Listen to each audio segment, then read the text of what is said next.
Hello everyone, welcome to Parkway. हमारे channel पे आप लोगों का स्वागत है। आज हम लोग पढ़ने वाले हैं ह्यूमन मेल रिप्रोडक्टिव सिस्टम के बारे में। तो चलिए शुरू करते हैं। इस सिस्टम को डिटेल में पढ़ने से पहले हम लोग जान लेते हैं कि मेल रिप्रोडक्टिव सिस्टम के पर्पसेस क्या हैं। What is the purpose of male reproductive system. तो सबसे पहला पर्पस इसका ये है to produce, maintain and transport sperms, यानी कि जो मेल गैमीट्स हैं उनको बनाना, उनकी मेंटेनेंस करना, उनकी ग्रोथ करना और उनको ट्रांसपोर्ट करना फीमेल रिप्रोडक्टिव सिस्टम में। तो ये है first purpose of male reproductive system. Second purpose है इसका to discharge sperm within the female reproductive tract, यानी कि फीमेल के रिप्रोडक्टिव ट्रैक्ट में स्पर्म्स को डिस्चार्ज करने का काम भी मेल रिप्रोडक्टिव सिस्टम का है।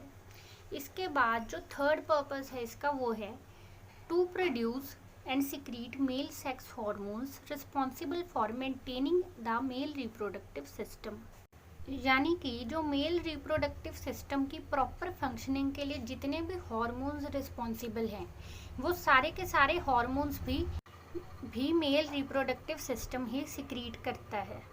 तो चलिए अब हम लोग बढ़ते हैं मेल रिप्रोडक्टिव सिस्टम के स्ट्रक्चर की तरफ। ये आप लोग मेल रिप्रोडक्टिव सिस्टम का डायग्राम देख रहे हैं। मेल रिप्रोडक्टिव सिस्टम जो है फीमेल रिप्रोडक्टिव सिस्टम से एक चीज़ में अलग है। वो क्या कि जो मेल रिप्रोडक्टिव सिस्टम है वो पेल्विस के इनसाइड और आउटसाइड द पेल्विस दोनों ही तरफ प्रेजेंट है। मेल जेनिटल्स जो हैं उनमें से सबसे पहले आ जाते हैं द टेस्टिकल्स। इन्हें हम लोग मेल्स के प्राइमरी सेक्स ऑर्गन भी बोल सकते हैं क्योंकि यही है साइट ऑफ स्पर्मेटोजेनेसिस। इन्हीं के अंदर स्पर्मेटोजेनेसिस होती है, यानी कि स्पर्म्स की फॉर्मेशन होती है। तो जो टेस्टिकल्स हैं वो ये वाला पार्ट है। ये जो पार्ट आप लोग अभी देख रहे हो एग जैसा, ये टेस्टिकल्स हैं। इसके बाद आगे आ जाता है डक्ट सिस्टम। डक्ट सिस्टम में दो पार्ट्स आते हैं, पहला है एपिडिडाइमस और दूसरा है वासा डेफरेंस।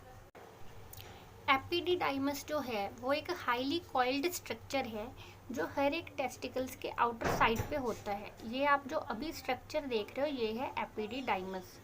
स्पर्म्स फॉर्म होने इसी में शेड होते हैं। और नेक्स्ट है वासा डेफरेंसिया। ये जो आपने अभी ऊपर से नीचे की तरफ आता हुआ देखा है एपिडिडाइमस की तरफ। और फिर seminal vesicles and prostate gland, ये दोनों जो हैं एक्सेसरी ग्लैंड्स हैं मेल रिप्रोडक्टिव सिस्टम के और अपनी सिक्रीशंस रिलीज करते हैं सेमन में। सेमन का जो मेन कॉन्स्टिट्यूट है वो इन्हीं दोनों ग्लैंड से आता है। ये जो आप देख रहे हैं अभी बिल्कुल यूरिनरी ब्लैडर के नीचे ये प्रोस्टेट ग्लैंड है और यूरिनरी ब्लैडर के पीछे की तरफ जो है वो सेमिनल वेसिकल्स होते हैं। ये अभी मैंने हाईलाइट करके आपको दिखाने की कोशिश की है, हम अगले डायग्राम्स में इनको आगे से देखेंगे। लास्टली आ जाता है पीनस, जो कि कॉपुलेटरी ऑर्गन है मेल्स में। अभी हम लोग मेल रिप्रोडक्टिव सिस्टम के सारे पार्ट्स को डिटेल में पढ़ेंगे। हमारे अभी तक के एफर्ट के लिए एक लाइक तो बनता है। अगर आपको अभी तक की इन्फॉर्मेशन अच्छी लगी है तो अभी इस वीडियो को लाइक ज़रूर करें। तो चलिए आगे बढ़ते हैं। सबसे पहले हम लोग शुरू करेंगे टेस्टिकल से। जैसे कि आप लोग जानते हो कि ये प्राइमरी सेक्स ऑर्गन है मेल्स में। ये यहाँ पे आपको उनका जो डायग्राम है एनलार्ज करके दिखाया गया हुआ है। ये जो राइट साइड में है ये आपको टेस्टिस का एक्सटर्नल स्ट्रक्चर दिखाया है और ये लेफ्ट साइड में जो है ये टेस्टिस का इंटरनल लॉन्गिट्यूडनल सेक्शन है। In a guy who has reached sexual maturity, the two oval-shaped testicles or testis make and store million of tiny sperm cells. देखिए इसका मतलब क्या है कि वो आदमी या वो लड़का जिसने सेक्सुअल मैच्योरिटी अटेन कर ली है, यानी कि जिस पे प्यूबर्टी आ चुकी है, उसमें जो टेस्टिकल्स होते हैं वो मिलियंस ऑफ स्पर्म बनाते भी हैं और उनको स्टोर भी करके रखते हैं। इसके अलावा जो टेस्टिकल्स हैं वो एंडोक्राइन सिस्टम का पार्ट भी हैं। ऐसा इसीलिए क्योंकि वो हॉर्मोन्स भी बनाते हैं। टेस्टोस्टेरोन जो कि एक मेल सेक्स हार्मोन है और मेजर रोल प्ले करता है मेल्स के सेकेंडरी सेक्सुअल कैरेक्टर्स को प्रोड्यूस करने में।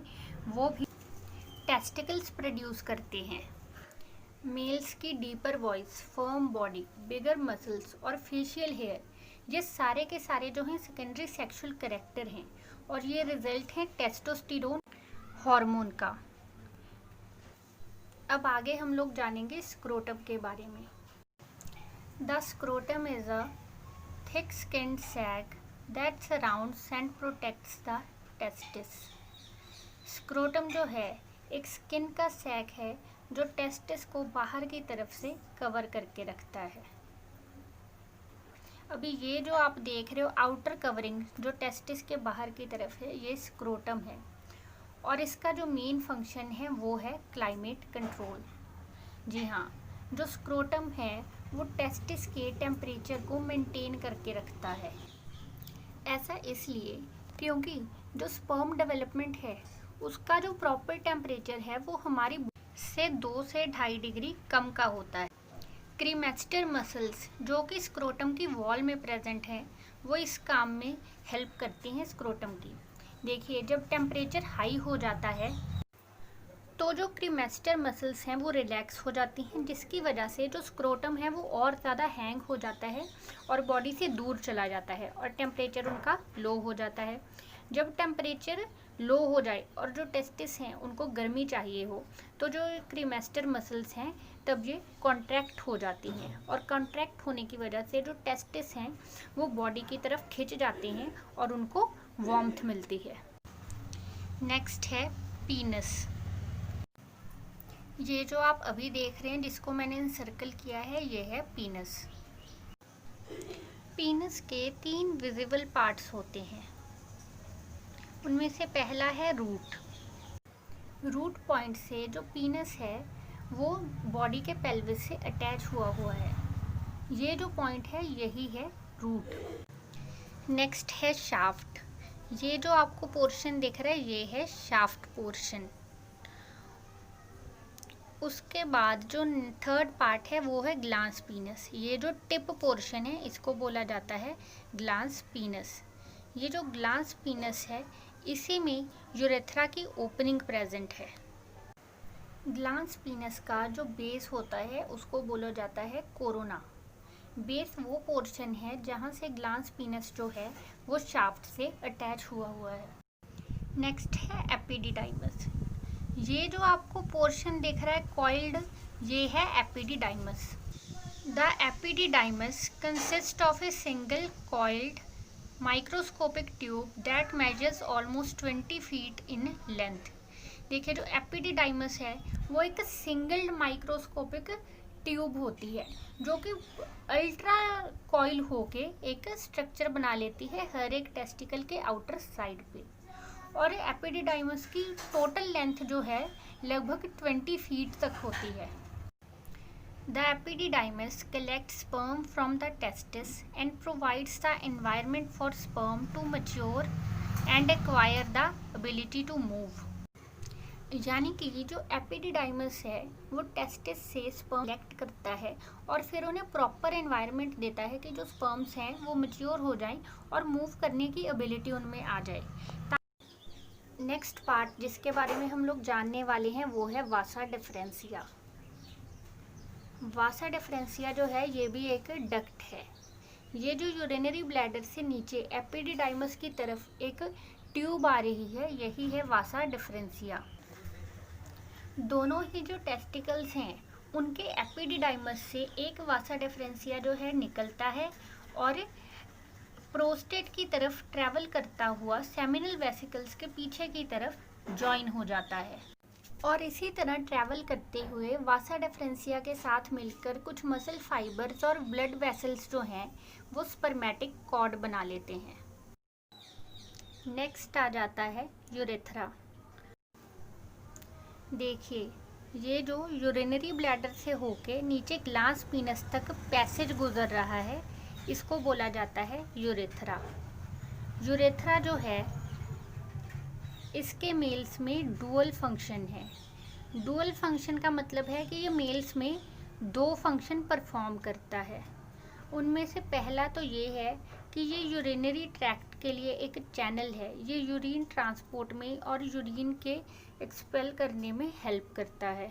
और दूसरा ये कि इसी पैसेज से जो सीमेन है वो इजैकुलेट होता है। अब हम लोग आ जाते हैं मेल रिप्रोडक्टिव सिस्टम के ग्लैंड्स पे। तो सबसे पहले आता है प्रोस्टेट।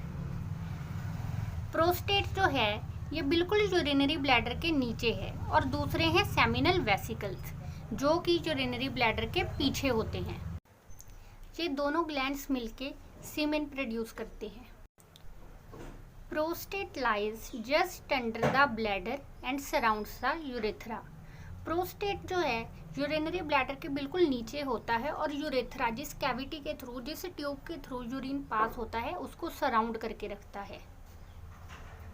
प्रोस्टेट जो है वो यंग मैन, जो कम उम्र के आदमी होते हैं, उनमें एक वॉलनट साइज का होता है, और एज के मैन में ये एनलार्ज होता रहता है।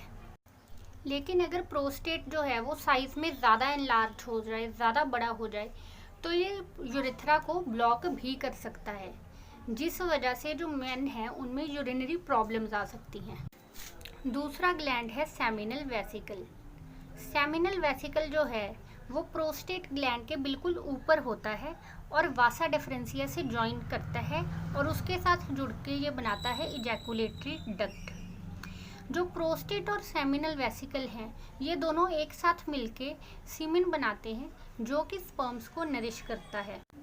सीमेन का जो ज़्यादातर पार्ट है वो सेमिनल वेसिकल और प्रोस्टेट की सिक्रीशन से आता है, लेकिन जो कॉपर ग्लैंड है, जिसको हम लोग बर्बोयूरेथ्रल ग्लैंड भी बोल देते हैं, ये भी सीमेन में अपना कंट्रीब्यूशन देता है।